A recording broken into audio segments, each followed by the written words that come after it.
si on arrive à devoir climatiser avec des systèmes techniques Oui. qui consomment de l'énergie, c'est que quelque part, il y a un échec dans le processus, soit de construction, soit d'aménagement, soit d'exploitation, de conception.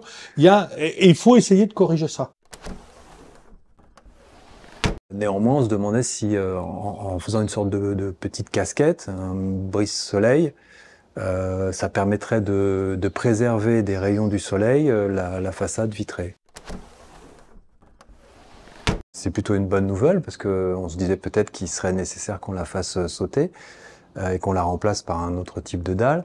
Est-ce qu'on peut imaginer d'y mettre un revêtement? Donc, par exemple, dans cette zone-là, on imaginait de mettre un parquet, peut-être en l'isolant avec une sous-couche de liège pour peut-être gérer les endroits où il y aurait peut-être un peu plus d'humidité que d'autres, enfin très peu. Est-ce que on garderait la batterie thermique avec le bois, ou est-ce que c'est une mauvaise idée et il serait préférable de conserver cette surface en béton? Comment tout ça va fonctionner? Et l'idéal ce soir, quand on va repartir, c'est que vous puissiez dire à tous les artisans que vous allez recevoir chez vous, je veux ça comme ça, ou voilà, je voudrais atteindre tel objectif, nous voudrions atteindre tel objectif parce que on a ceci, on a cela, qu'est-ce que vous nous proposez?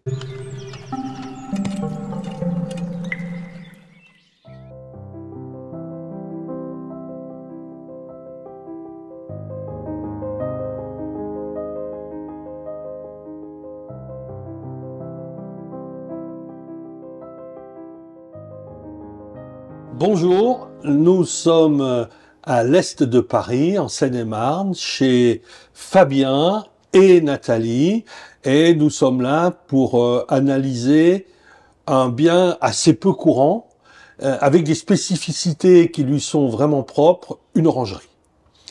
Et donc c'est une ancienne annexe d'une maison bourgeoise. Et Fabien et Nathalie ont fait l'acquisition de cette orangerie avec une partie de l'ancien parc pour en faire leur résidence principale et se posent des questions sur comment faire, comment faut-il s'y prendre, etc., etc. Et donc on va aujourd'hui s'intéresser à ce bien. Vous avez donc fait l'acquisition de ce bien il y a combien de temps? 1 an, 2 ans, 5 ans? Il y a 3 ans et demi. 3 ans et demi. Oui. Ok. Et donc, alors on a déjà un petit peu causé, bien évidemment, hein, on a bu le café.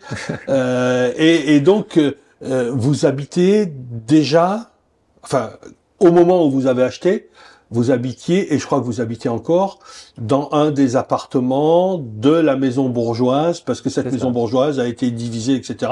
Comme ça arrive souvent, hein, ces maisons donc immenses sont redistribuées en petits collectifs. Et vous avez vu cette orangerie, et elle vous a tapé dans l'œil, quoi. Ben c'est ça, c'est-à-dire que on a emménagé dans un des appartements effectivement de la maison qui est à proximité, et il y avait cette annexe, et je pense qu'on est tombé amoureux de ce bâtiment ancien, assez atypique puisque effectivement c'est une orangerie qui était, je pense, destinée à la production alors sur le côté il y avait du maraîchage, du potager. Je suis pas sûr qu'il faisait des agrumes dans ce bâtiment, mais il y avait des palmiers, on a vu les palmiers. Il y avait des palmiers, voilà. On a vu vous avez eu des photos anciennes oui. de l'époque. Parce que vous avez une idée de l'époque de la création de cette orangerie quand elle a été construite? D'après ce qu'on a pu retrouver un peu dans quelques documents et puis en discutant avec des anciens du coin, du village, on pense que c'est un petit peu avant 1890. On a retrouvé sur une des ardoises de la maison qui est à côté, il y avait une signature, c'était 1893, quelque chose comme ça de tête. D'accord. Et voilà. Donc la construction de cette orangerie se serait faite en même temps que, ouais, probablement. Ouais, je pense que c'est la maison d'origine. Ouais. C'était une famille bourgeoise qui du coup a fait construire ces annexes pour avoir une production de légumes principalement et peut-être de fruits, mais j'en suis moins sûr. Le domaine était assez grand, en fait, il y avait des écuries, des bassins, ça allait jusqu'à la Marne, donc je pense que ça a été créé au même moment. Ouais. Ouais. D'accord. C'est vrai que, par exemple, quand on peut dater, ça nous donne une idée des mortiers qui auront pu être utilisés. D'accord. Juste avant 1900, alors si on dit 1860 ou 1880, ça fait 20 ans d'écart. Oui. Sauf que 1860, eh ben, le baron Vicat avait pas encore inventé le ciment artificiel. D'accord. Et 1880, le ciment artificiel avait été apparu. Et donc on peut, avant 1880, avoir un mortier qui d'apparence va ressembler à celui de 1880. D'accord. Avant 1880, enfin avant 1865, j'ai plus exactement en tête. Donc ça ne peut être que de la chaux. Ok. Après, ça peut être du ciment. Et ça change quand même passablement de choses. Eh oui. D'accord. Et là, notamment, l'orangerie. Alors, les orangeries, celle-ci n'y échappe pas. Elle est même l'archétype vraiment idéal de quelqu'un qui voulait faire une orangerie. Parce que le principe d'une orangerie, c'est du côté sud, on fait beaucoup, on verra l'architecture pour autant qu'on puisse en voir apparaître encore, parce qu'il y a quand même pas mal de végétation. Donc l'architecture globale va être difficile à voir, mais quand on est dedans, on voit qu'il y a quand même beaucoup de vitrage au sud. Oui. Donc le principe, on captait le soleil du sud, et on avait un sol et un mur derrière qui, eux, étaient gardés massifs et qui avaient pour vocation d'être la batterie thermique. Oui, avoir de l'inertie. En fait, Avoir de l'inertie. Et là, c'est idéal dans le sens où, à l'arrière, on est enterré. C'est ça. Puisque, si j'ai bien compris, enfin, on est arrivé par la route, hein, Oui. donc derrière ce mur qu'on verra, eh bien, il y a la voie publique. C'est ça. Avec la route qui, quelque part, d'après ce que vous nous disiez, est à peu près au niveau de cette dalle. Voilà, c'est ça. À peu près. Grosso modo, oui, c'est ça. Le niveau de la rue est ici, donc ça veut dire que la partie dans laquelle nous sommes est une partie qui est enterrée. Ok. Voilà. Et donc, ça, c'est idéal parce que, pour le coup, la masse, on a non seulement le mur, mais on a la terre qui est derrière. Eh oui. Donc là, on a là-bas. Alors, et c'est aussi quelque chose qui va être prépondérant sur comment vous allez envisager les travaux, puisque l'idée, au départ, vous nous avez contacté pour savoir un petit peu comment il va falloir faire. C'est ça. En gros. Oui. Hein. Et donc, alors, moi, je vais en profiter pour recadrer un petit peu, parce qu'on me dit souvent, ouais, mais tu dis aux gens comment il faut faire, etc., etc. Alors qu'en fait, le travail d'un habitologue, c'est plus de vous expliquer comment les choses fonctionnent, pour que vous ayez bien en tête, vous, comment il va falloir que vous tiriez parti de tout ce que cette bâtisse va vous offrir, parce que elle a des avantages et elle a des limites. Et en fonction des avantages qu'elle a, comment vous pourrez en tirer le meilleur parti. Et un des partis de ces orangeries, c'est effectivement d'avoir une batterie thermique au fond. D'accord. Mais ce qui permet d'avoir une batterie thermique, c'est qu'on a ici la chaufferie, c'est le soleil et les vitrages. Et quand on vit une période comme celle qu'on est en train de vivre, avec, nous a-t-on dit, et nous dit-on encore, des bouleversements climatiques, alors certes, il y en a qui disent, non, c'est pas vrai. Mais bon, quand même, on le constate un peu. C'est difficile de le nier quand même. Oui. Voilà, totalement. Et donc, l'été, on a de plus en plus chaud. Et comme on a de plus en plus chaud, la chaudière, l'été, elle est là, quoi. Elle va être là. Et donc, vous, le fait de passer une orangerie de sa fonction d'orangerie, c'est-à-dire gagner un peu de temps au printemps et à l'automne sur la vie végétale, et donc pouvoir semer plus tôt et récolter plus tard, eh bien, l'été va vous amener la nécessité de le gérer de façon plus pointue pour de l'habitat que pour sa fonction initiale de production agricole. Et donc, voilà, l'objectif, ça va être ça, c'est que vous ayez bien en tête comment tout ça va fonctionner. Et l'idéal ce soir, quand on va repartir, c'est que vous puissiez dire à tous les artisans que vous allez recevoir chez vous, je veux ça comme ça, ou voilà, je voudrais atteindre tel objectif, nous voudrions atteindre tel objectif parce que on a ceci, on a cela. Qu'est-ce que vous nous proposez? Parce que dans votre orangerie, les artisans qui vont venir vont probablement beaucoup plus souvent avoir des travaux à faire dans des pavillons des années 60 Oui. que dans un bâti comme le vôtre. Et les contraintes de votre bâti, c'est pas sûr qu'ils les connaissent autant que vous pourrez, et j'espère que vous les connaîtrez ce soir. D'accord. C'est le but du jeu, vous transmettre ça. Ok. Hein, ben maintenant, au vu de tout ça, on va peut-être regarder à l'extérieur, Mmh. hein, donc pour voir justement cet environnement, s'il est bien celui qu'on a décrit. Et puis, en fonction de ça, après, on va avancer sur les éléments. Et, là, je vois qu'il y aura déjà pas mal de choses à dire. Mhm. Mais vous avez déjà eu une bonne connaissance de cette. Vous avez une bonne connaissance de cette bâtisse parce que vous avez déjà cherché dans son historique. Oui. Et on ne peut pas l'inscrire sans connaître son histoire. Parce que forcément que depuis, en gros, 1860, ça fait 150, 160 ans en tout cas qu'elle vit. Mhm. Donc forcément, il y a eu des travaux de fait dessus, quoi. Oui. Et les travaux, celle-ci, manifestement, on le verra à faire de la visite, a connu quand même pas mal de Modification. d'usages, de travaux, plus ou moins. Réussi. Ouais, il faut faire avec. Il faut faire Ouais, avec. voilà. Voilà.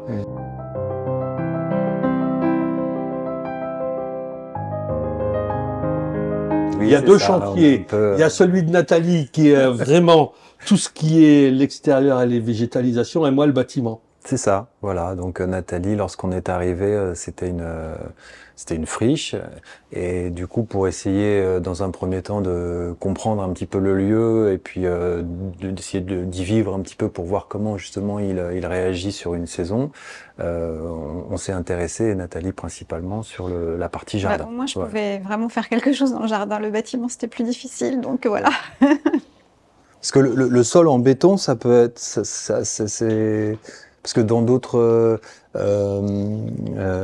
visites que vous avez réalisées, vous évoquiez plutôt des sols en terre ou je crois en chaux Ouais, alors. qui sont qui sont moins bloquants que des sols en béton armé, parce que là ils ont coulé une dalle en béton armé sur un Ouais. sol qui initialement était en terre, parce qu'il y avait juste des vieilles photos qu'on a retrouvées, une petite bande de roulement, je pense, pour rentrer les palmiers sur chariot pour les mettre hors terre. Ouais, et vous nous disiez justement quand on est arrivé, vous nous faisiez voir que cette porte qu'on a là Oui, pouvait s'ouvrir jusqu'à 4 mètres de haut, c'est ce ça. qui laissait la possibilité d'entrer effectivement des végétaux qui auraient pu être sortis l'été Mhm. et avoir des végétaux parce que 1860 ou dans ces années-là, effectivement, on aimait assez à faire voir et à faire savoir qu'on avait réussi dans l'existence Mhm. et avoir des végétaux exotiques Oui, qui oui. normalement auraient pas pu pousser là. C'est bien pour faire voir aux copains, t'as vu, moi j'ai réussi à faire pousser ce truc ici, quoi.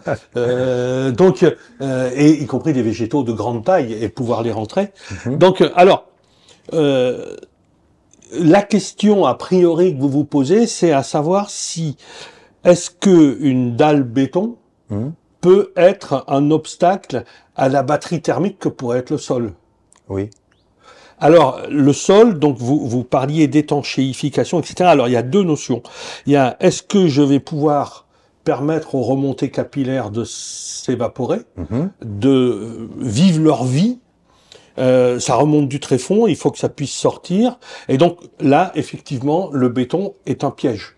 D'accord. Donc, ça gêne au fonctionnement des échanges en termes d'humidité, hein. Donc c'est une barrière à l'évaporation. Par contre, le béton, c'est une batterie thermique potentielle D'accord. et qui est au moins aussi bonne que la Terre. On est dans la même composition, on est dans le monde minéral, on a des chaleurs spécifiques, c'est la capacité que va avoir un matériau à accumuler de la chaleur. Vous parliez tout à l'heure d'un temps long de chauffe, Oui. mais un temps tout aussi long de stockage et de restitution. C'est l'avantage de cette chaleur spécifique. Chaque fois qu'on stocke de la chaleur dans un matériau, ce matériau l'emmagasine, et au plus on a mis temps à le chauffer, au plus il va mettre de temps à redonner. Le principe des poêles de masse, quand on allume le feu, on n'a pas tout de suite chaud. Mhm. Il faut attendre le temps que toute la masse du poêle monte à température, et là on commence à avoir un ressenti de confort au bout de éventuellement même quelques heures. Par contre, pendant 24, 36, 48 heures, on va avoir ce poêle qui va nous redistribuer sa chaleur. D'accord. Et donc là, vous avez de la masse et on a plutôt une densité supérieure avec du béton qu'avec de la terre. On va être très légèrement supérieur, c'est pas énorme, mais quand même un peu plus. On a la même capacité en joules par kilo, qu'on soit avec de la terre ou avec du béton au ciment, du béton à la chaux. Pour se faire une fourchette large, entre 850 et 900 joules par kilo. On prend 1 kilo de cette matière minérale, on lui fait gagner 1 degré Kelvin. Il nous faut pour ça 800-850 joules. Et le béton qu'on a sous les pieds, là, il va être aux environs 2 tonnes 2, 2 tonnes 3, 2 tonnes 4. Faudrait connaître son dosage, mais à peu près ça, par mètre cube. De la terre, on va plutôt être à 1 tonne 8 par mètre cube. Donc, si vous prenez 1 mètre cube de terre, elle a moins de kilos, elle a la même capacité thermique massique par kilo, la même chaleur spécifique, mais comme il y a moins de kilos, elle stocke moins par mètre cube. Donc, votre béton est plutôt meilleur en batterie thermique que de la terre. Donc, de ce point de vue-là, non, c'est très bien. C'est très bien. Il reste les remontées capillaires, c'est ça? Mais voilà, les remontées capillaires, il les bloque. Il les bloque. Alors, on a... alors, c'est important que vous ayez bien tout ça en tête. Et ce soir, il va y avoir un terreau. Ok. Ah bah oui, on va distribuer les bons points et puis avec les mauvais points. Hein. Donc, les doigts, attention. Hein. Mais, et donc, là... Pour ce qui concerne les remontées capillaires, alors on les aborde alors qu'on avait parlé d'aller faire la visite du jardin, c'est pas grave, on va la faire après. On va y aller. Donc ici, qu'on soit ici ou qu'on soit dehors ou qu'on soit sous la route, on a les mêmes remontées capillaires qui s'opèrent. Et ces remontées capillaires, c'est de l'eau qui, depuis le tréfonds, parce que là on est probablement sur la Marne est à combien? Elle est à 80 mètres à peu près. Ah ouais, donc on est sur le lit majeur de la Marne. Oui. Hein, et donc on a forcément un courant d'eau au fond qui s'opère et qui va dans le même sens que la Marne qu'on connaît. Hein. Donc depuis l'intérieur des terres vers la Manche. Et donc forcément cette eau, elle migre et à un moment donné elle rencontre des capillaires. Et donc comme des tubes quelque part, et là c'est la loi de Jurin qui prend le relais. Le liquide est aspiré, et c'est comme ça que dans une lampe à pétrole, le pétrole monte dans la mèche, sur la mèche, ou que si on prend un tissu qu'on le trempe dans une bassine, ce tissu, l'eau va monter. Et notamment, par exemple, en temps de canicule, si on a trop chaud, on peut effectivement rafraîchir l'atmosphère en ayant une évaporation permanente d'eau. On met un tissu qui est pendu au dos d'une chaise ou je ne sais quoi. On a une énorme mèche qui génère de l'évaporation, consommation d'énergie sur le milieu ambiant, rafraîchissement, etc. Voilà. Donc, et donc là, cette dalle, c'est clair, c'est pas une barrière étanche. Il y a une perméance dans une dalle béton, même au ciment Portland, mais elle est pas énorme. Donc vous avez, à partir du moment où vous la bloquez, elle cherche à continuer son chemin latéralement. Là, elle va aller dehors. Très bien, elle s'évapore. Et là, elle va monter dans le mur qui est derrière. Alors après, là, la difficulté, c'est comment va-t-elle pouvoir s'évaporer? Donc, vous allez probablement devoir en gérer une partie ici. Et là, on voit effectivement des choses qui sont pas ce qu'on aimerait voir. Mais ça, on va en parler un petit peu plus quand on va parler des murs et de ce qu'ils ont vécu, etc. Mais globalement, vous avez une pièce qui est plutôt longue et pas très large. Oui. Donc, on peut dire que, je suis à peu près au milieu, toute cette partie-là va plutôt avoir tendance à aller migrer vers l'extérieur. Et cette partie-là à aller par là. Et donc là, il va falloir gérer cette remontée de capillarité en évaporation au niveau des murs. Faute de quoi, si on la garde, ça va peut-être nous générer des poussées, on en parlera, parce que manifestement, il y en a eu. Voilà. Et que Aujourd'hui, on a probablement un trottoir, probablement une bande de roulement bitumée, etc. On a quelque chose qui est étanche. Ouais, c'est pas complètement imperméable, mais ouais, c'est quand même pas très ouvert. Voilà. Donc, ça veut dire que là, il faudra le gérer depuis l'intérieur. D'accord. Hein. Mais retenez bien que cette batterie thermique, eh ben, elle est plutôt bonne. Mais que par contre, ouais, comme disait Nathalie, au niveau de la gestion des remontées capillaires, bah, c'est un peu un handicap. Est-ce que ça veut dire qu'il faut la casser? Non. D'accord. Clairement non. Clairement non. Ça se gère. Alors la question suivante, est-ce qu'on peut envisager de poser du parquet? Ou est-ce que c'est un matériau qui sera pas forcément adapté à cause des remontées capillaires? Ben, il en a pas de remontées capillaires, justement. Justement, là, on les a bloqués. Ok.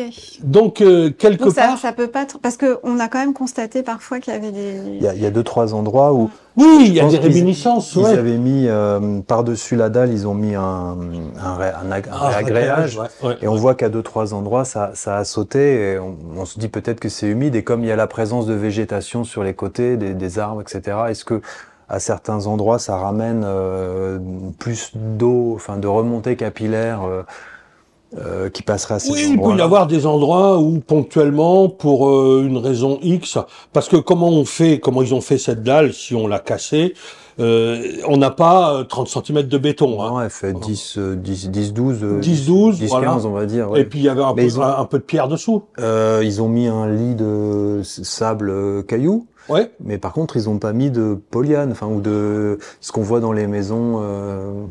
Il y a pas de film plastique. Il y a pas de barrière étanche. Non. Alors, j'avais un excellent collègue qui est plus de ce monde, malheureusement, qui est Jean-Pierre Oliva, qui a tellement apporté. Ah bah oui, il fait partie des bouquins c'est à quand côté même des vôtres. Le pape le plus ancien. Moi, Jean-Pierre, j'ai adoré travailler avec lui. On a eu quelques relations. Oui. Et donc, lui, il disait pas du polyane. Il disait du polyane. Donc, voilà, c'était clair chez lui. Il y a pas donc, il y en a pas. C'est plutôt bien, quoi. Hein, c'est plutôt bien. Parce qu'effectivement, le polyane sous une dalle béton, ben, il ne se dégrade pas, puisque ce qui dégrade le polyane, c'est les UV, en principal. Mais sous une dalle béton, il y en a quand même assez peu. Hein, et donc, il est là, pas pour l'éternité, parce qu'il va mettre environ 1000 ans à se biodégrader. Ce qui, à l'échelle de nos vies, à nous, est quand même assez long. Et pendant ce temps-là, eh ben, le peu de perméance que pourrait avoir conservé un béton aussi important, parce qu'il a une perméance, il est pas étanche, c'est pas vrai, avec du polyane, là, pour le coup, c'est bon. On tend vers l'infini en matière de valeur SD, donc on tend vers quelque chose qui ne laissera jamais rien passer. Donc non, mais vous ne l'avez pas là-dessous, et c'est très bien. D'accord. Très bien. Et du coup, est-ce que sur cette, donc c'est plutôt une bonne nouvelle parce que on se disait peut-être qu'il serait nécessaire qu'on la fasse sauter et qu'on la remplace par un autre type de dalle. Est-ce qu'on peut imaginer d'y mettre un revêtement? Donc, par exemple, dans cette zone-là, on imaginait de mettre un parquet, peut-être en l'isolant avec une sous-couche de liège pour peut-être gérer les endroits où il y aurait peut-être un peu plus d'humidité que d'autres, enfin très peu. Est-ce que on garderait la batterie thermique avec le bois? Ou est-ce que c'est une mauvaise idée et il serait préférable de conserver cette surface en béton pour profiter de l'apport thermique du soleil? Ouais. Il est vrai que il y a jamais de choses parfaites, ça serait trop simple. C'est Einstein qui disait tout devrait être aussi simple que possible, mais pas plus. Pas plus. Ouais. Ouais. Alors on est dans le pas plus. D'accord. Dans le pas plus. Okay. Donc si vous mettez un parquet, vous allez avoir quelque chose qui, d'un point de vue thermique, va être moins catastrophique. Je dis pas parfaitement ou beaucoup mieux, mais en tout cas moins catastrophique qu'un béton. Si on enlève les chaussures, qu'on se met à pieds nus dessus, ça va être un peu frais. Ça va être un peu frais, puisque là, on a déjà une grosse épaisseur de béton. Donc, on a dit que c'est une batterie thermique. Une batterie thermique, qu'est-ce qu'elle fait? Elle essaye de prendre de la chaleur pour se l'attribuer à elle. Et donc, elle peut en prendre beaucoup parce qu'elle est énorme. Oui. Et en plus, elle a donc une chaleur spécifique pas très élevée par kilo, mais tellement de kilos qu'elle peut en prendre. Oui, beaucoup de Et masse. puis nous, notre pauvre petite batterie humaine qu'on est, chaudière humaine, Oui. on n'arrive pas à produire assez. Ouais. Donc très rapidement, on a un sentiment de froid. Mm. Alors il est vrai que si on met du bois, lui, il a moins de kilomètres cubes, Oui. puisque on raisonnait à 1 tonne 8, entre 1 tonne 8 et 2 tonnes 2, selon qu'on est sur de la terre ou du béton. Et le bois, si on raisonne sur des bois durs, on a plutôt un bois dur sec aux environs de 500-600 kilomètres cubes. D'accord. Ah oui, Donc beaucoup c'est moins. beaucoup moins. Mais par contre, on a une chaleur spécifique beaucoup plus importante. Mm. Chaque kilo est en capacité nécessite pour gagner 1 Kelvin entre 1800 et 2000 joules. Contrairement aux 850 à 900 pour le béton, pour le minéral. ou la terre, on va dire. Voilà. Ouais. Donc, vous voyez, il y a vraiment, c'est 2 fois et demi plus en capacité par kilo d'emmagasiner de la chaleur. Mais on a beaucoup moins de kilos au mètre cube. Mm. Alors, pour faire une batterie thermique, le bois, c'est pas terrible. D'accord. Parce que il faut vraiment des capacités, des densités importantes. Mais par contre, si on revient à la petite chaudière humaine que l'on est, à nos pieds nus, sur un matériau, et bien comme il y a moins de densité au mètre cube, Mhm. donc chaque endroit sur lequel on va se situer a une moindre capacité à en pomper beaucoup. À absorber la chaleur qu'on émet par la plante des pieds, quoi. Voilà. Enfin, qui Et- passe par la plante des pieds. Et comme on a une transmission une diffusion de la chaleur, ce qu'on va appeler la diffusivité, Mhm. c'est pas qu'on va l'appeler, c'est son nom. Hein. Donc, si on a un matériau très dense, avec une chaleur spécifique peu élevée, il va avoir tendance à transporter vite, loin, et à ne pas conserver localement. Par contre, notre bois, puisque la chaleur, alors, on va essayer de développer ce qu'est la chaleur. La chaleur, c'est le fait que les particules qui constituent une matière se sont mises en mouvement aléatoire les unes par rapport aux autres. Et donc, elles s'entrechoquent. C'est choc, ouais. Quand on a froid l'hiver, qu'est-ce qu'on fait? On fait ça, ou ça, On se frotte. ou on se frotte. Et on crée du mouvement Mm. qui va nous réchauffer parce qu'on a des chocs. On applaudit très rapidement, on a chaud aux mains quand même quand Ouais. on applaudit. Hein. Souvent, quand on applaudit, on a aussi chaud au cœur, mais on se réchauffe physiquement. Et donc, c'est ce qui se passe dans la matière. On a l'impression, quand on voit du béton, de la ferraille ou autre, on dit « Ah, ben les particules, elles peuvent pas bouger. » Si, elles bougent. D'accord. À l'échelle microscopique, vraiment dans l'infime, elles s'entrechoquent. Même plus petit que microscopique. Même plus petit que microscopique. Oui, oui. Je me dis, qu'est-ce qu'il veut me dire, Geoffrey? Que je cause moins fort? Oui, tout à fait. On est dans le nano. Hein. Donc, mais on a effectivement des mouvements qui s'opèrent et on a des chocs. Et donc, plus on a de densité, Mhm. plus on a des particules qui sont proches les unes des autres. Plus elles sont proches les unes des autres, plus vite elles vont s'entrechoquer, D'accord. plus vite elles vont transmettre Mm. d'un endroit à un autre. Là, si je suis là et que, voilà, on est là, on a une distance à parcourir de 10 mètres, on a un truc qu'on doit se donner, et on est 4 personnes, faut qu'on se déplace. Mm. Ça va pas aller très vite. Par contre, si on est 20 personnes, on se le donne, ça va aller beaucoup plus vite l'autre côté. Et donc, la transmission de la chaleur, elle est aussi sous cette forme-là, de densité, de proximité des particules les unes par rapport aux autres.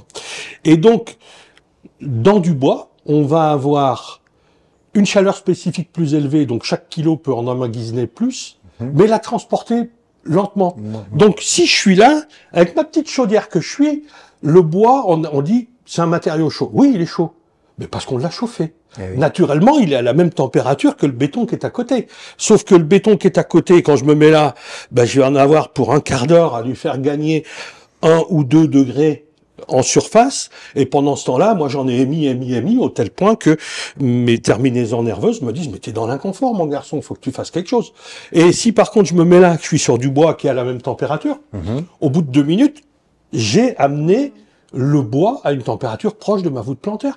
Et mon organisme me dit « C'est bien, camarade, tu es en équilibre avec ton environnement, tu es dans le confort. » C'est ça la différence entre l'inconfort et le confort. C'est lié à pas grand-chose.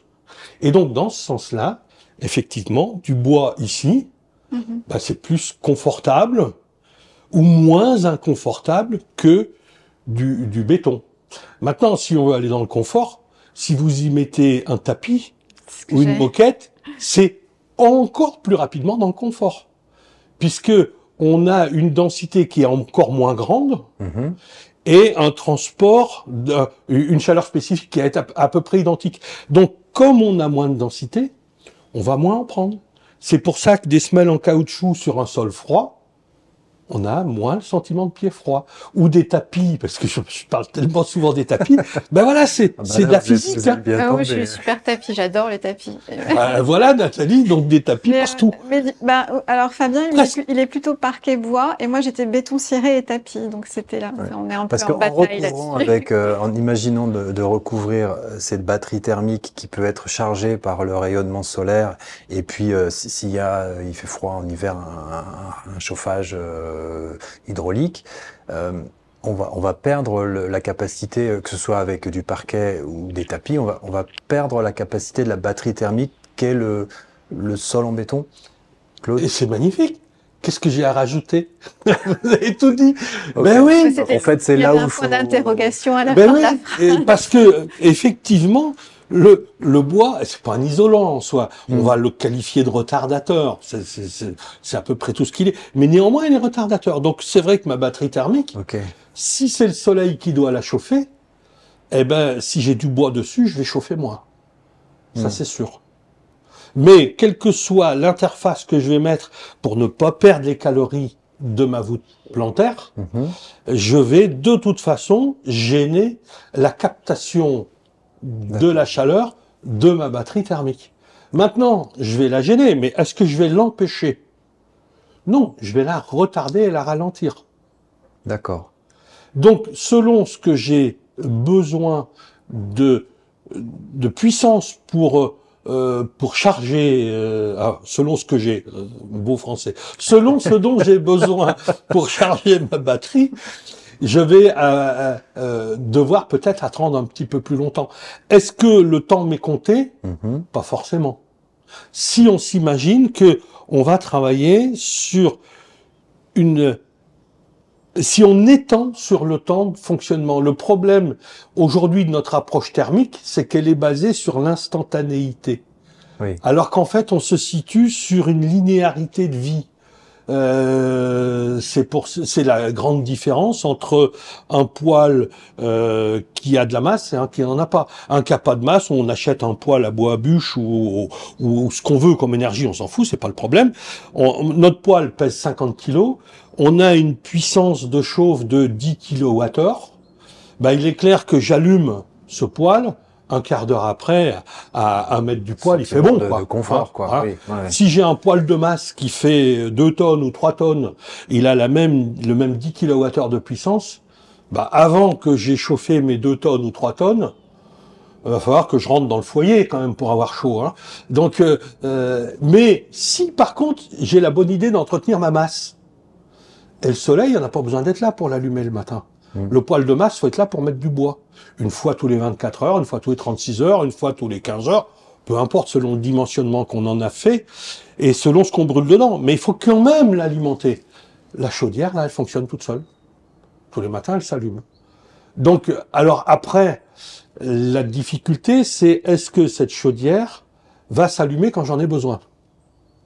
Puisqu'on l'a vu, vous êtes rendu compte qu'il n'y a pas de bouton de commande. Donc, Non. voilà. Eh bien, la nature est quand même bien faite. Parce que quand fait-il chaud et quand fait-il froid? En fait, pour qu'il fasse froid, il faut qu'on ait une voûte céleste qui vienne nous capter. Alors, la voûte céleste, là, on va attaquer le rayonnement. Le rayonnement, c'est le plus grand mode de déplacement de chaleur entre des éléments entre eux. Oui. On a le contact, ça c'est ce qu'on appelle la conduction. On a le fait qu'on fasse monter en température un fluide qui va être de l'eau, qui va être de l'air, etc. Dans nos maisons, on vit plus dans l'air que dans un aquarium quand même. Oui. Donc c'est de l'air qu'on chauffe, qui se met en mouvement et qui va transmettre sa chaleur aux autres éléments dont il va s'approcher, c'est- etc. Convection. Ça c'est la convection. Ouais, ok. Et le principal des échanges, c'est par rayonnement. Rayonnement, donc vous êtes au-delà du zéro absolu, autrement vous seriez un beau bloc congelé, hein, moins 273 degrés et des briquettes en Celsius. Hein, et donc, on est tous à des niveaux de température, et pas que nous, tous les éléments qui nous entourent, qui sont à des niveaux où ils émettent du rayonnement. Et on échange avec tous les éléments. Là, ben, tout ce que quand je me tourne comme ça, tout ce que je peux voir vers le bas, vers le haut, ou à hauteur de mes yeux, peu importe, tout ce qui est visible par mes yeux, j'échange du rayonnement. Là, je sais qu'il y a un mur de refend, ou de séparation, je sais qu'il y a des pièces de l'autre côté. Eh bien, d'où tu es, Geoffrey, tu prends des éléments qui sont en échange avec toi, mais qui ne le sont pas avec nous. Mais donc, on échange avec tout ce qui est autour de nous. Hein. Et donc, cet échange par rayonnement fait que on va avoir un sentiment de confort ou d'inconfort selon l'équilibre qu'on en a. Dans l'idéal, il faudrait qu'on émette, enfin, qu'on perde de notre chaleur, parce qu'on perd majoritairement notre chaleur par rayonnement. Il faudrait que tout ce qu'on perd par rayonnement, on le recapte si possible par rayonnement. Et là, on est dans l'équilibre parfait. Alors, l'hiver, si on en capte un petit peu plus qu'on en perd, ben on est vraiment dans le confort. Et l'été, si on en perd un peu plus qu'on en capte, on est aussi dans le confort parce que on a de l'air extérieur qui est tellement chaud que on a déjà chaud rien que par la présence de l'air. Hein. Et donc, pour revenir au rayonnement, maintenant qu'on voit à peu près, c'est bon, vous voyez à peu près ce qu'est le rayonnement, comment il fonctionne. Oui, oui, oui. Voilà. Eh ben, si on imagine cette enveloppe générale là, tout l'extérieur est en lien avec toute la nature qui l'entoure, les autres maisons, etc. Tout ça, ça échange. Mais le maximum, c'est avec la voûte céleste. Et la voûte céleste, plus on va vers l'infini, vers la stratosphère, etc. Enfin bon, bref, on monte dans les éléments, plus ça va être froid. D'accord. Et par contre, si on a des nuages qui nous bloquent, on a de l'eau qui est en suspension dans l'air, et cette eau, elle est à une température donnée. Elle est à 8, 10, 12, 15, 18 degrés. Et quand on mesure qu'on mesure depuis le sol, on peut mesurer avec des éléments fins la température d'un nuage. On y arrive. Et on est, quand il y a des nuages, au plus froid, il va faire moins 15, moins 20 degrés au niveau du nuage.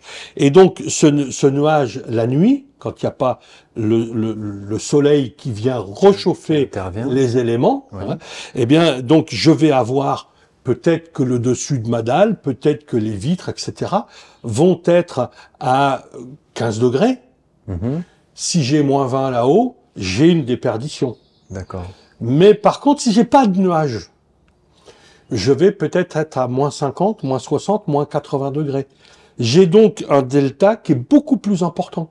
Et je vais beaucoup plus refroidir quand je n'ai pas de nuages que quand j'ai des nuages. C'est pour ça que le sol, on parlait de remontée capillaire, parce que tout est lié, hein. Quand j'ai de l'évaporation qui se produit, elle se condense ou elle se condense pas. Pour qu'elle se condense, il faut qu'on atteigne le point de rosée. Le point de rosée est d'autant plus important que la température est faible. Mes évaporations sont toujours les mêmes. Quand j'ai des nuages, j'ai pas forcément de rosée au sol.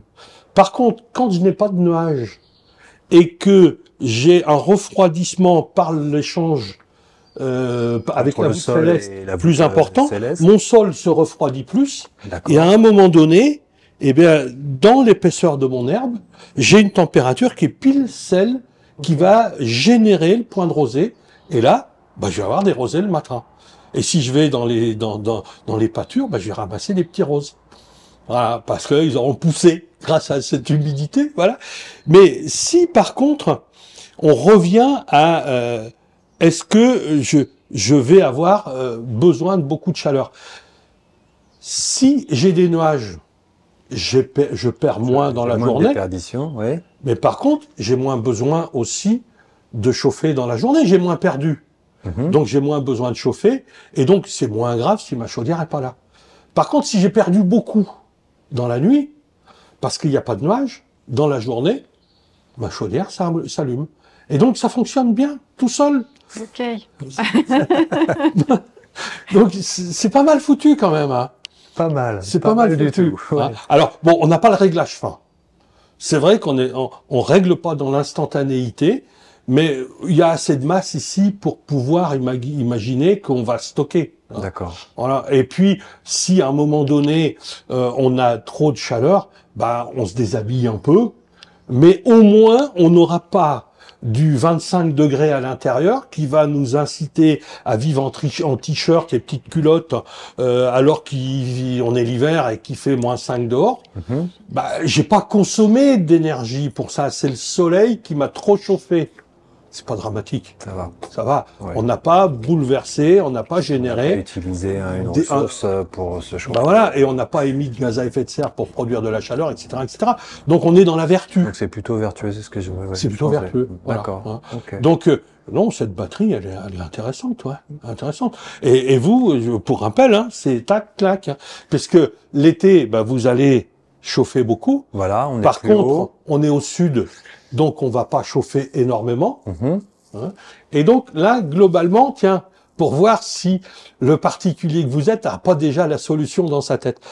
L'été, on risque quand même d'avoir énormément derrière.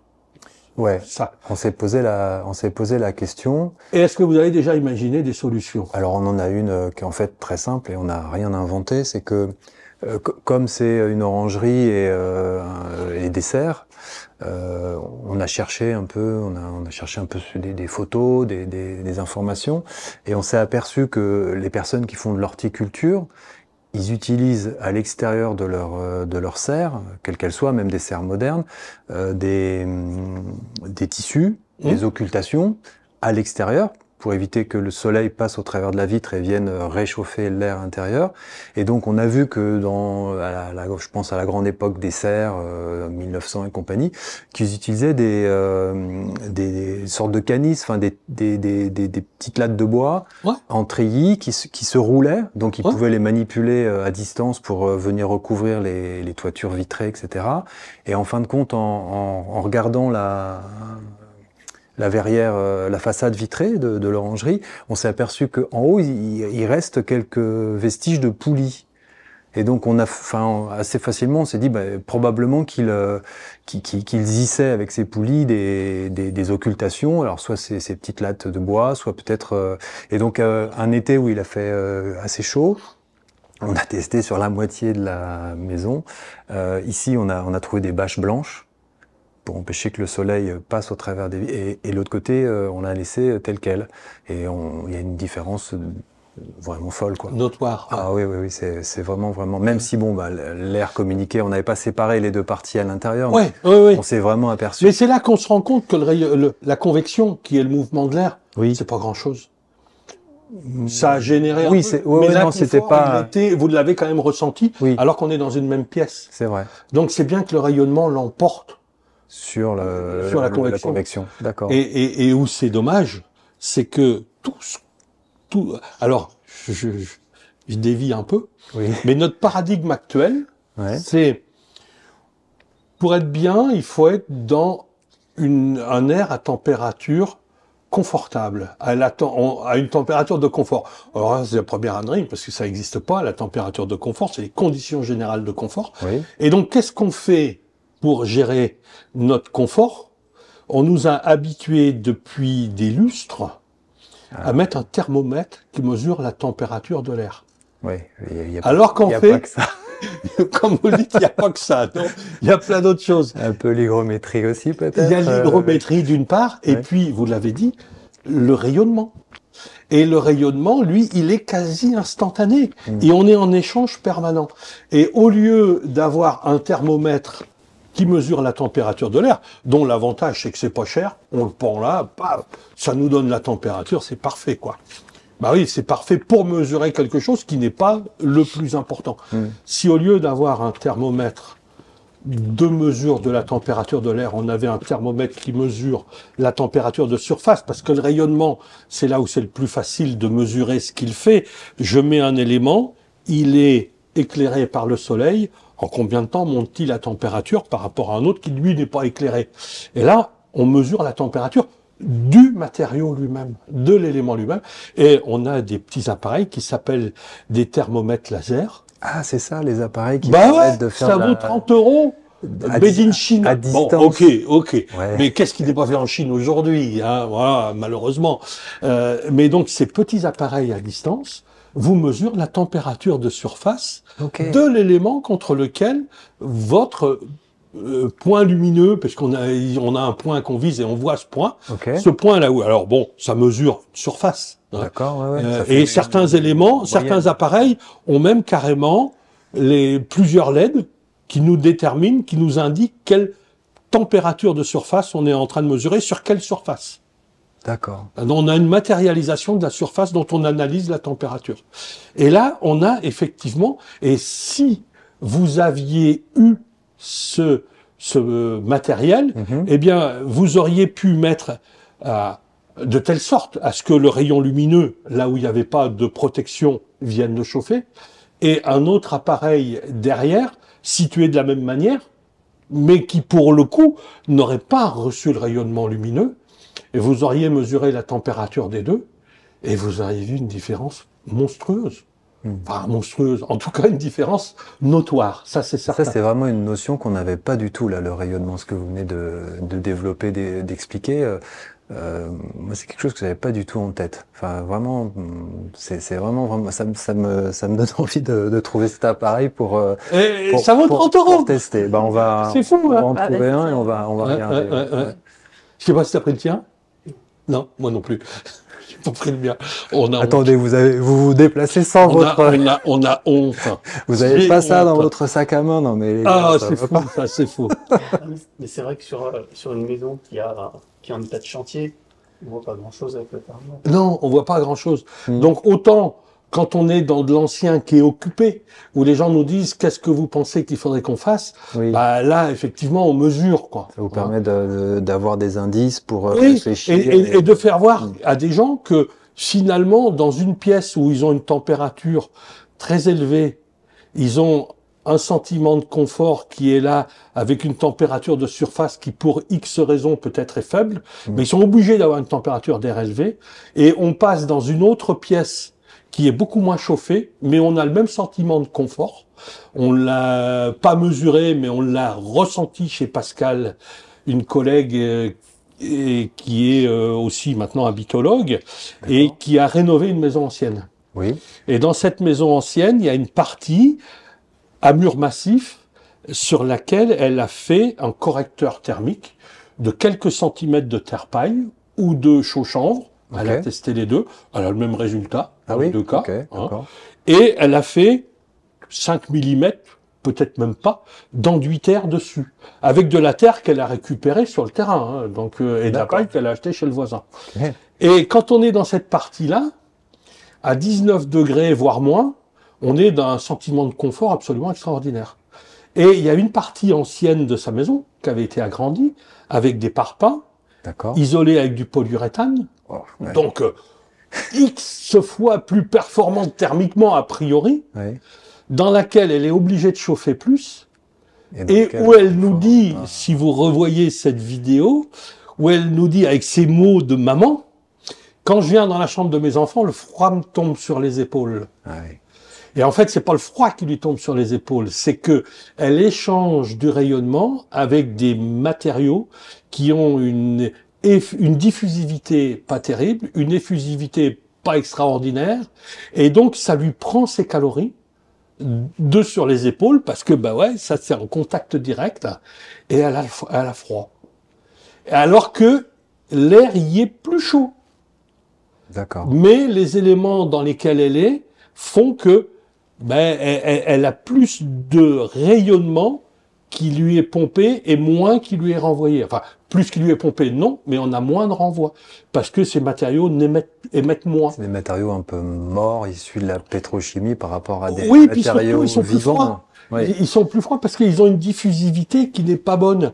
La diffusivité, c'est la chaleur spécifique et la densité du matériau. On va parler de calories parce que, bon, c'est ridicule de parler de calories pour de la chaleur parce que c'est une unité. calorie. Mais bon, on sait mieux la situer dans notre imaginaire. Mais si je prends, je vais prendre, qu'est-ce que je vais prendre comme matériau? Tiens, je sais pas, je vais bien trouver quelque chose. Qu'est-ce que... Ça, peu importe. Voilà, je voulais quelque chose de massif. Donc, si j'ai quelque chose comme ça, c'est un matériau, bon voilà, là, c'est une céramique quelconque. Enfin, je sais pas si elle est quelconque, je vais pas la casser, on va essayer en tout cas. C'est un vase Ming de la dynastie Ming. Non, je plaisante. Non, bon, j'avais vu. Et donc, si j'ai une capacité de transfert, j'ai une densité élevée, une chaleur spécifique peu importante. Donc, mon rayonnement qui arrive là, le rayonnement, je l'arrête. Il se dissipe sous forme de chaleur. Le rayonnement, c'est une énergie en mouvement. Et lorsqu'on l'arrête, c'est pour ça que quand on se met au soleil, on a chaud. Quand on s'approche d'un feu de bois, on a chaud aussi. Et le rayonnement, plus on est proche des éléments, plus on a un échange qui est important. Il décroît avec la distance. C'est pour ça que quand on s'approche d'un feu, naturellement, on fait ça. On tend les mains vers le feu. On tend les mains. Et nos mains sont avec beaucoup de capteurs. Et le fait de se chauffer les mains, on croît très vite en confort. Et donc, on l'analyse pas. Mais il y a longtemps que notre corps, lui, a analysé. Et tout naturellement, je veux avoir chaud, il y a un feu. Oh, je fais ça. C'est normal. Hein. Et donc, si j'arrête un rayonnement, j'ai un matériau qui a une forte densité, les éléments, les particules sont très proches les unes des autres, mais par contre, il a une chaleur spécifique peu importante. C'est-à-dire que chaque fois que j'ai un peu de chaleur qui est diffusée par le fait que j'ai arrêté un rayonnement, cette chaleur entre dans le matériau, j'ai une densité importante et peu de chaleur spécifique, je ne peux donc pas les garder là où elles sont, et elles vont très vite se déplacer vers l'intérieur. Et donc ma chaleur, je la garde pas là, elle transite dans la matière, et si c'est un mur extérieur, elle finit par arriver dehors et aller chauffer les moineaux. Les moineaux, ils ont qu'à mettre des plumes. Je suis désolé, chacun développe selon ce qu'il est.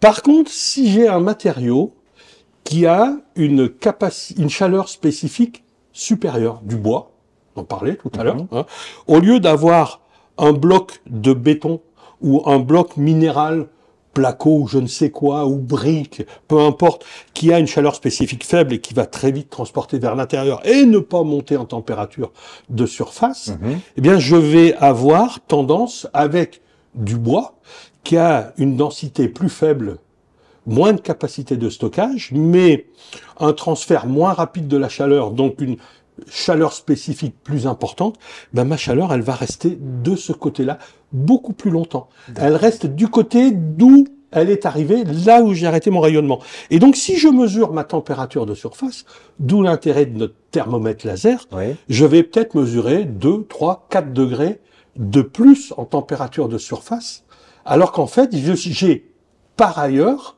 les mêmes émetteurs, les mêmes sources de chauffage, les mêmes radiateurs, le même nombre d'individus qui représentent chacun une petite chaudière, et je vais avoir moins de température de surface. Donc moi qui émets, j'en envoie toujours autant vers cette paroi, mais elle-même, elle est plus froide, elle me renvoie moins de rayonnement, je reçois moins de confort et je ressens moins de confort. C'est pour ça que face à un mur en pierre, on a un sentiment d'inconfort, parce que notre esprit a parfaitement compris que tout ce qui est minéral, c'est plutôt un ressenti de froid. Donc l'été, quand on est face à du minéral, on a plutôt tendance, et qu'il n'a pas été chauffé, on a plutôt tendance à avoir un ressenti de frais. Mais l'hiver, quand on est en face d'un minéral, on a plutôt un ressenti de froid, parce que notre organisme analyse tout ça et dit, voilà, c'est mieux que ChatGPT, hein. Nous, ça s'adapte tout seul. Hein. C'est formidable. On n'a même pas besoin d'écrire le prompt. Donc, c'est magnifique. Hein. Et donc, lorsque l'on est, par contre, l'hiver, je me souviens, c'est une anecdote, mais les anecdotes sont assez parlantes souvent. J'étais chez Huguette, salut Huguette si elle voit la vidéo, en Haute-Savoie, au-dessus de Thonon, etc. Et on était en train de manger une fondue l'hiver dans une ancienne ferme en pierre qu'ils avaient rachetée avec son compagnon. Et donc, Alors, en Haute-Savoie, on a des poêles. On chauffe. Il y a du bois, etc. Bon, voilà, on a l'habitude, etc. On chauffe. Et on était installé en train de manger notre fondue. Elle était face à un mur extérieur en pierre, qui était à l'état de pierre. Moi, j'étais 2 places plus loin sur la table et j'étais face à cette partie de mur qu'ils avaient habillée pour des raisons X, parce qu'ils avançaient dans leurs travaux, en lambris. Il y avait un lambris de 9 mm sur l'embourde. Donc 9 mm, on n'est quand même pas dans une débauche de matériaux. Hein. Et elle m'interpelle en disant « Claude, franchement, on est en train de manger, je suis face à ce mur, j'ai froid. Qu'est-ce que je peux faire ?» Je dis « on va faire un truc très simple, on va échanger nos places. Ouais. » Et un quart d'heure après, elle me dit « Mais c'est vrai que j'ai chaud. » Et qu'est-ce qui s'est passé? Typiquement ce qu'on vient de voir. Avec 9 mm de lambris. C'est que dalle, 9 mm de lambris. Eh bien, j'avais du bois qui montait en température, qui me renvoyait du rayonnement. J'étais en échange direct, était proche, puisque j'étais pile en face, et après, c'est Huguette qui était pile en face. Là, on a une interaction extrêmement importante, parce que on était à 2 mètres, 2 mètres 50 de ce mur. Et c'est pour ça que plus les pièces sont grandes, plus il est difficile de tirer parti du rayonnement émis par le mur. Et ça se comprend, parce que le mur, lui, il émet dans tous les sens. Et plus je suis proche, si je me mets là, tout ce qui est émis dans le sens là, c'est moi qui le capte. Par contre, si je me recule, voilà, tout ce qui est sur le côté, là, je l'ai plus capté. Eh oui. Et j'en ai donc beaucoup moins. Donc j'ai beaucoup moins de ressenti, tout bêtement. Et après, il y a aussi, dans le rayonnement direct, un facteur de baisse d'intensité d'échange avec le rayonnement lui-même. Donc j'en reçois moins et il a moins d'effet sur moi. Donc forcément, j'ai moins de ressenti. Donc plus les pièces sont petites, plus c'est facile d'avoir chaud. Mais ça, là encore, notre chat GPT interne l'a analysé tout seul. Il l'a intégré depuis depuis toujours. Et là, vous êtes dans une pièce où on n'a pas de grande distance. Si ça, c'est chaud, ça va forcément vous compenser rapidement. Malgré le fait qu'il n'y ait pas de porte, que tout soit ouvert, parce que ça sera vraiment un espace... Ça, c'est la convection qui, après, va effectivement faire une répartition. Mais on voyait, comme vous l'avez testé, Fabien, avec cette... Parce que j'allais vous demander, l'été dernier, c'était quoi ce petit... membrane blanche que vous aviez mise? C'était je crois que c'était un morceau de voile de bateau. Ouais, c'est vachement dense, c'est épais. C'est épais, elle est épaisse, elle est blanche, tissée assez fin, et elle est un peu enduite, je crois, de tête. Mais quand je dis c'est vachement épais, c'est 2 dixièmes, 3 dixièmes de millimètre. Ah oui, c'est moins d'1 millimètre, ouais, c'est sûr. Ouais, c'est moins d'1 millimètre. Mais par contre, elle a arrêté le rayonnement. Ouais. Et si elle est blanche, elle était blanche. Oui. Mais du coup, on a un effet d'albédo. Vous voyez, comme un écran, comme un écran de cinéma. C'est pour ça qu'on dit, si tu peins en toit en blanc, tu peux gagner 4, 5, 6 degrés de ressenti intérieur. C'est énorme, hein, 4, 5, 6 degrés, c'est monstrueux. Hein. Donc, voilà, vous avez découvert. Alors, on en a plusieurs. C'est pour ça que je vous ai posé la question. Est-ce que vous avez découvert? Alors, il y en a une deuxième auquel on pensait, mais là, celle-ci est peut-être un peu plus... il faut faire un peu de construction. Ce serait on a regardé un peu la position du bâtiment par rapport à la course du soleil. Ouais. Donc, l'hiver, il est bas, il n'y a pas de feuilles, donc ça chauffe quand même. L'été, il est plus haut, et puis il y a de la végétation, donc on est un petit peu protégé, ça crée un peu d'ombre. Néanmoins, on se demandait si, en faisant une sorte de petite casquette, un brise-soleil, ça permettrait de préserver des rayons du soleil la façade vitrée. Typiquement, vous avez mis le doigt sur les 2 solutions. Je repose la Vosming. Je le remets à sa place. Oh, posez-le sur la table. Il était là, je crois, de mémoire. Oui, c'est voilà. Donc, vous avez trouvé tout seul, tout naturellement, 2 solutions et vous en avez une 3e qui est déjà en train de fonctionner, que vous avez évoquée aussi. C'est les feuillages, quoi. Ouais. Donc, voilà des solutions qui ne nécessitent pas de débauche, de technologie, qui ne consomment rien et qui fonctionnent.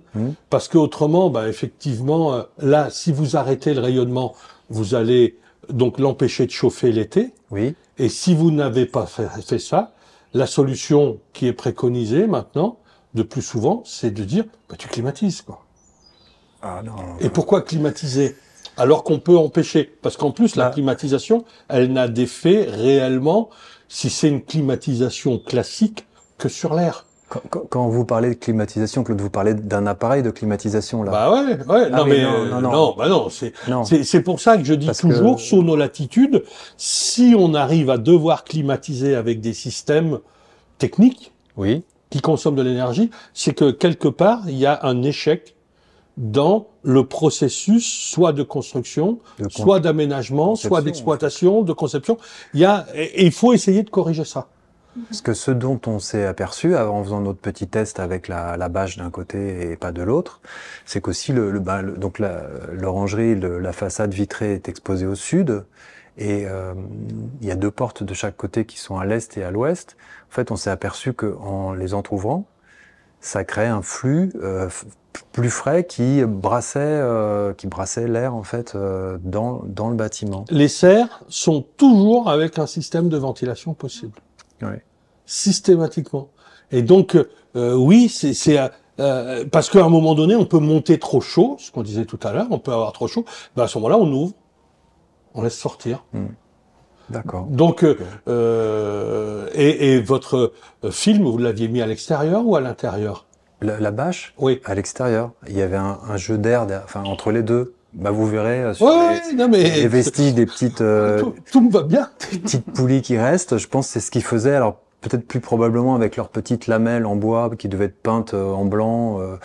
On Il y a vu avait- ça sur des vieilles photos où Il y avait plusieurs ils systèmes. déroulaient Il y a, ça. on parle aussi beaucoup de store vénitien, par exemple. hein. Oui. Donc le store vénitien, bah, effectivement, c'est un petit truc qu'on roule, qui monte, qui descend. Et extérieur. Extérieur. Ça existe en extérieur. Ah oui, oui, oui, ça se met à l'extérieur. Ouais. Ok, À la d'accord, base, je ça se sais pas. mettait à l'extérieur. Ouais. Et moi, je suis né en Normandie. Mes parents avaient une épicerie et il y avait peu d'ouverture, mais il y avait ce qu'on appelait la vitrine. Ah oui, pour présenter les Ah produits. ouais, la vitrine était là et Faire derrière venir la vitrine, le il y avait chaland. quoi? Et alors là, j'ai beaucoup fréquenté ce lieu quand je balayais parce que mon rôle à moi, c'était de balayer. Ah, ok. Ma sœur essuyait la vaisselle et moi je balayais.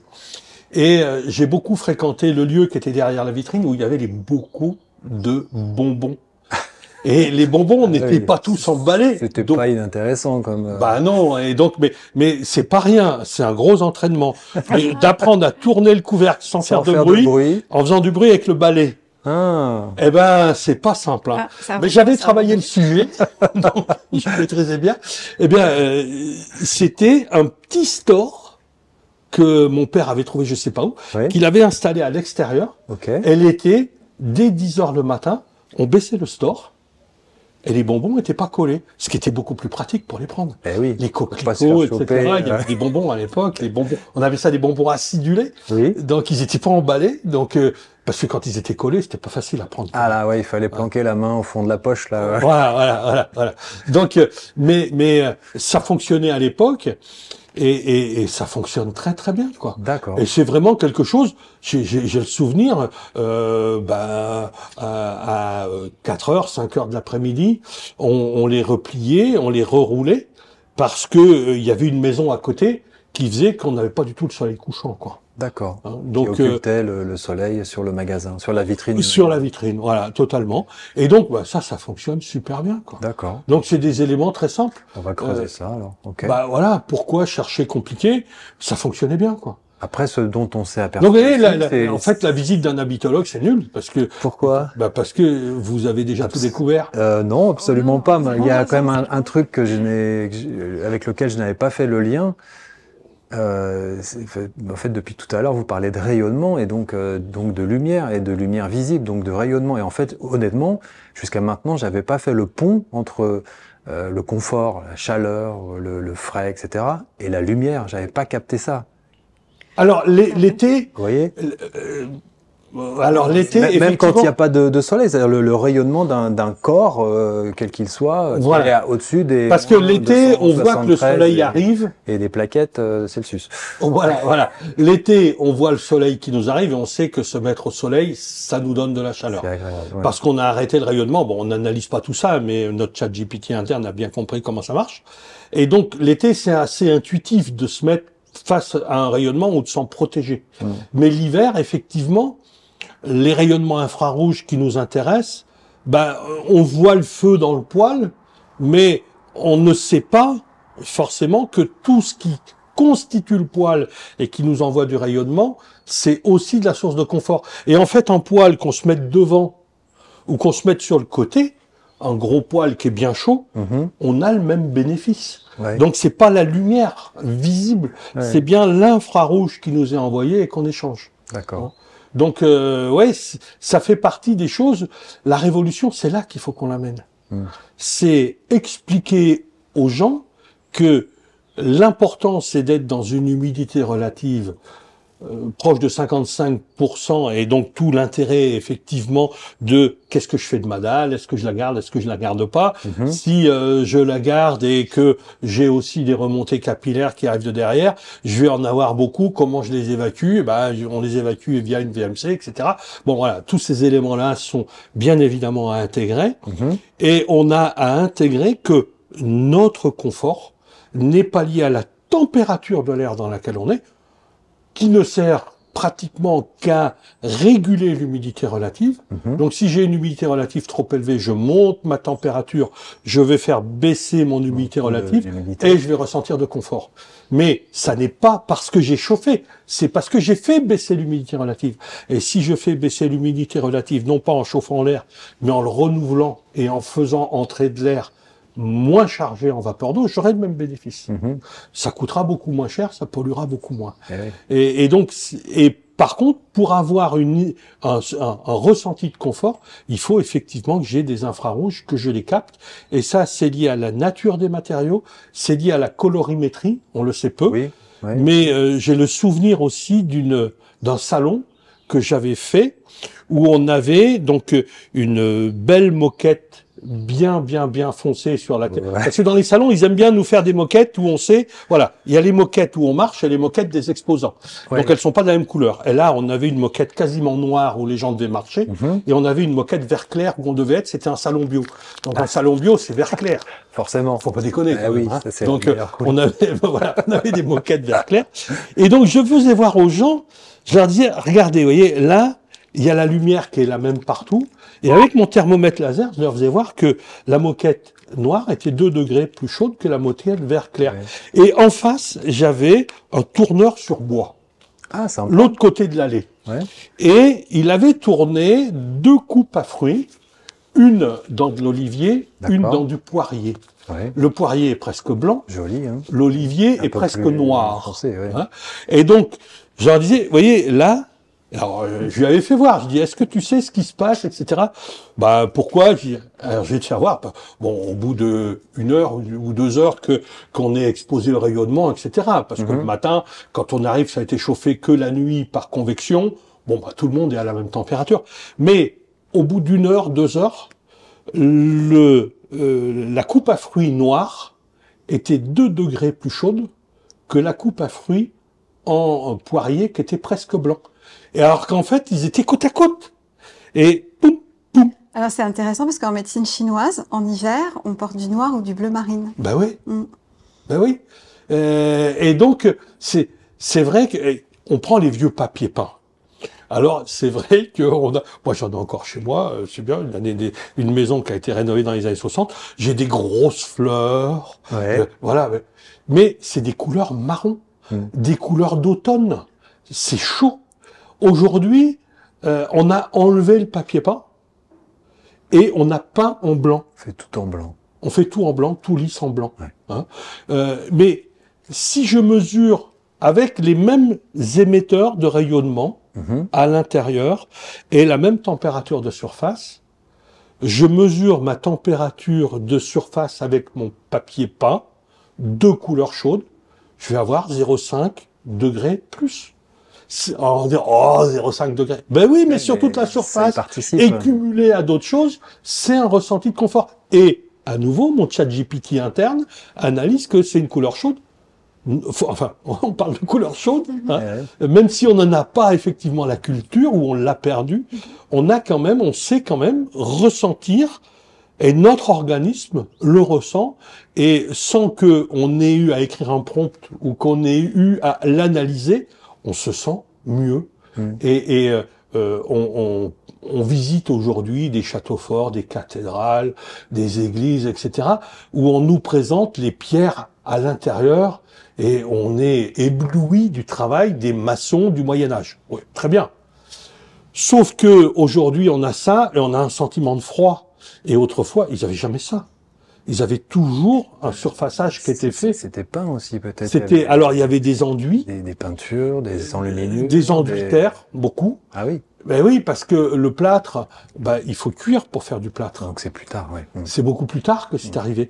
Alors que la terre, on la prend localement, on la tamise, plus ou moins, et puis on la mouille de telle sorte à ce que il y ait une plasticité suffisante pour que elle soit travaillable et qu'elle colle. Et en plus, on a une couleur qui est en accord avec toute la colorimétrie extérieure, puisque c'est la terre qui vient de là. C'est local, donc. Là où on a une terre noire, on va plutôt avoir des enduits qui vont être très très très foncés, et on a une terre claire, on va être dans des couleurs qui vont être plus en accord avec notre environnement. Donc en plus, on a un équilibre. Alors, des fois, en fait, j'ai l'impression des fois de me dire, mais il est fou le papy là, etc. Mais non, c'est comme ça que ça fonctionne. Et donc, on a par exemple dans le Mâconnais un château dont on s'est rendu compte. Alors on a retrouvé des peintures de deux époques, enfin qui remontent au 14, 15e dans ces eaux-là, et on a retrouvé une peinture d'une pièce l'hiver et de la même pièce l'été. Et ben ils avaient et donc quand ils ont rénové, ils ont vu qu'il y avait des traces de crochets au sommet des murs. Et ils se demandaient à quoi ça servait. Et en fait, ils se sont rendus compte sur les peintures que c'était des panneaux de bois qui étaient pendus l'hiver et enlevés l'été. D'accord. Ils modifiaient en fait l'intérieur du bâtiment en fonction de... Voilà. C'est génial. Eh ben oui. Donc ils avaient trouvé des trucs. On a un collègue qui dit il va falloir remettre la manufacture des Gobelins en route parce que effectivement toutes ces tentures qui étaient posées dans les maisons, c'était à 1 cm, 2 cm du mur, ça faisait 5 mm d'épais. Mais ça fait une correction thermique et un travail sur le confort et les émissions plus ou moins importantes de rayonnement qui change tout. Ça change tout. Quand on parlait de la distance, par exemple, j'ai été surpris de voir que dans les châteaux, notamment Renaissance, on avait les pièces de réception qui étaient très grandes, mais c'est pas grave puisque on était en activité, etc. Il y avait beaucoup de convives, donc il y avait plein de petites chaudières qui se chauffaient les unes les autres, donc ça marchait bien. Par contre, dès qu'on arrivait dans des pièces individuelles, elles étaient beaucoup plus petites. Et les seules grandes chambres, c'était pour les propriétaires. Mais ils étaient systématiquement avec des lits à baldaquin. Eh oui. Quand ils se mettaient dans le lit, ils fermaient, ils rapprochaient les parois avec une capacité, non pas d'isolation, parce que c'était un tissu noble probablement, mais quand même qu'un tissu. Mais par contre, leur émission de rayonnement était captée et re-renvoyés. Et ils étaient dans le confort. Alors que s'ils avaient dormi avec un lit qui était à 3, 4, 5 mètres des murs, parce que très grande pièce, ils auraient eu froid. Donc, voilà, toutes ces choses-là. On mesure sans arrêt dans le bâtiment la température de l'air, alors qu'en fait, on a très peu d'échanges avec l'air. C'est avec l'eau que l'air contient qu'on a le plus d'échanges, mais il y en a quand même pas beaucoup, puisqu'on parle de grammes par kilo, et on échange beaucoup plus du fait du rayonnement de tout ce qui nous entoure, et on ne mesure pas ça.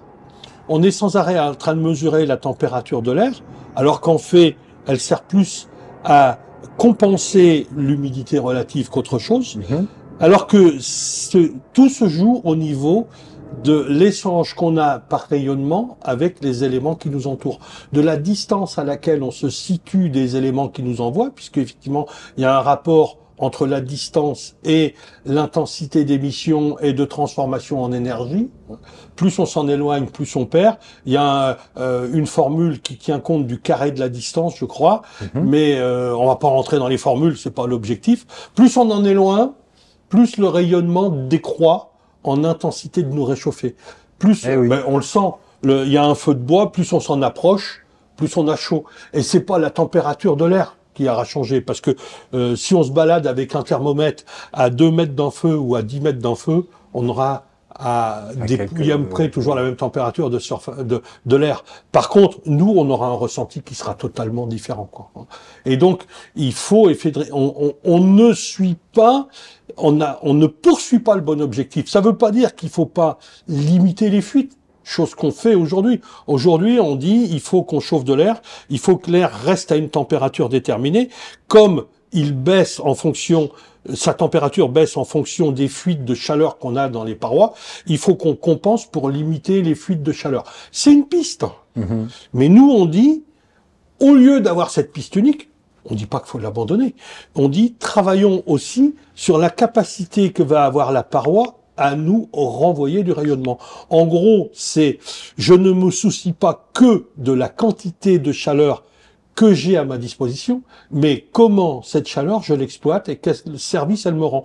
Et on passe totalement à côté de ces échanges par rayonnement, alors que c'est primordial.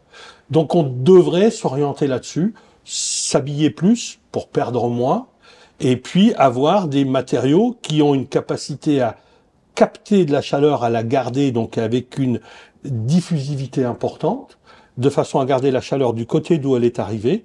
Et cette chaleur qui est arrivée de ce côté-là va permettre de faire monter en température le matériau. Et à diffusivité équivalente, là, on va améliorer son émissivité et on va avoir plus de rayonnement qui va nous être renvoyé parce qu'il est plus chaud. Et ce rayonnement qui nous est renvoyé, on va le capter et on va en tirer du bénéfice, du confort. Et du coup, on ne cherche plus à simplement limiter les fuites, on cherche à gagner du confort. Et l'objectif des gens, c'est pas de chauffer peu, ça c'est bien, ils consomment peu d'énergie, mais c'est d'avoir chaud. Et on voit aujourd'hui des gens qui, par exemple, avec certains types de chauffage, je pense tout particulièrement à les aéroventilateurs, on pulse de l'air chaud, mais on génère un courant d'air tel que ça génère un sentiment de froid. On peut pulser l'air qu'on veut. Là, je souffle de l'air plus chaud que l'air ambiant, et ça me fait du froid. Et il y a un problème de se baser là-dessus pour se chauffer. Alors qu'en fait, si j'émets du rayonnement, là, je vais avoir un bénéfice beaucoup plus grand. C'est ça qu'il faut qu'on travaille. Et notre objectif à nous, c'est que vous compreniez que c'est le rayonnement qui l'emporte sur le reste.